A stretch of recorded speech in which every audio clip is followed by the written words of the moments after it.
City news वसा जनसेवेचा।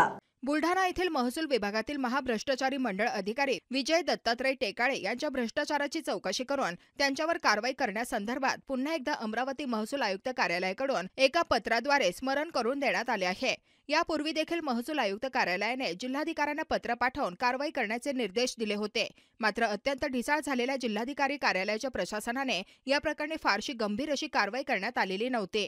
येथील महसूल विभागात कार्यरत मंडळ अधिकारी विजय दत्तात्रय टेकाळे हे गेल्या अनेक वर्षांपासून अत्यंत बेदरकारपणे आणि बेशरमपणे भ्रष्टाचार करीत आहेत। या भ्रष्टाचारात त्यांनी अनेक विविध प्रकारचे विक्रम देखील प्रस्थापित केलेले आहेत।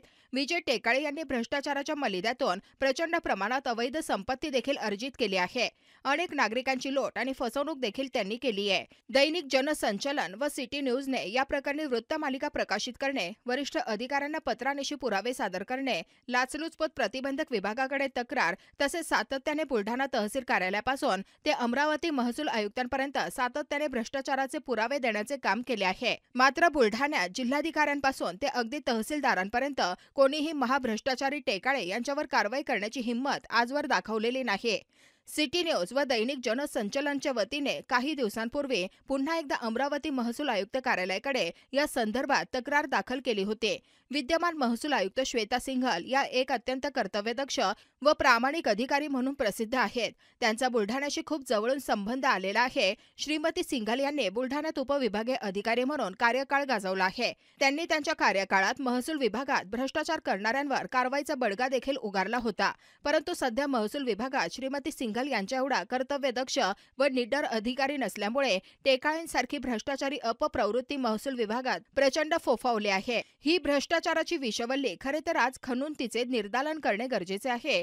दैनिक जनसंचलन व सिटी न्यूजच्या पाठपुराव्यामुळे पुन्हा एकदा अमरावती महसूल आयुक्त कार्यालयाने एक पत्र जिल्हाधिकारी बुलढाणा यांना पाठवले। दिनांक 20 मार्च रोजीचे हे पत्र असून या पत्रात टेकाळे यांच्या भ्रष्टाचारासंबंधी सखोल चौकशी करून लवकरात लवकर अहवाल सादर करण्यास सांगण्यात आलेले आहे। विशेष म्हणजे जोपर्यंत या संदर्भातील वस्तुनिष्ठ अहवाल जिल्हाधिकारी कार्यालयाकडून महसूल आयुक्त कार्यालयाला प्राप्त होत नाही तोपर्यंत हे प्रकरण या कार्यालयात खुले ठेवले जाईल असे स्पष्ट या पत्रात सांगण्यात आलेले आहे। यावरून स्पष्ट आहे की महाभ्रष्टाचारी टेकाळे यांचा भ्रष्टाचार निपटून काढण्यासाठी आता अमरावतीचे विभागीय कार्यालय ॲक्शन मोडवर आले आहेत। श्वेता सिंघल यांच्यासारख्या कर्तव्यदक्ष अधिकाऱ्यांमुळे या भ्रष्टाचाराला पुन्हा एकदा वाचा फुटेल व भ्रष्टाचारांवर कारवाई होईल अशी अपेक्षा आहे। अन्यथा अनेक वर्षांपासून विजय दत्तात्रय टेकाळे हे अखेर महसूल प्रशासन व वरिष्ठ अधिकारी खिशात घालून फिरत आहेत। ते कोणत्याही अधिकाऱ्याला जुमानत नाहीत। टेकाळ्यांना वाचवण्यात अनेक अधिकारी गुंतलेले आहेत। त्यांना कशाची भीती आहे याचे कारण अद्यापही गुलदस्त्यात आहे। बुलढाण्यातील अधिकाऱ्यांची अगतिकता आणि लाचारी यापूर्वी वारंवार सिद्ध झाली आहे। त्यामुळे आता महसूल आयुक्त कार्यालयातूनच कारवाई झाली तर त्याची शक्यता दिसून येत आहे। श्वेता सिंघल टेकाळ्यांच्या भ्रष्टाचाराची योग्य ती दखल घेतील अशी अपेक्षा आहे। परंतु श्वेता सिंघल यांच्या पत्राची बुलढाणा जिल्हाधिकारी कार्यालय किती दखल घेईल व टेकाळ्यांवर कितपत कठोर कायदेशीर कारवाई करेल याबाबत आजही भलं मोठं प्रश्नचिन्ह आहे। काहीही असले तरी दैनिक जनसंचलन व सिटी न्यूज हा विषय सोडून देणार नाही।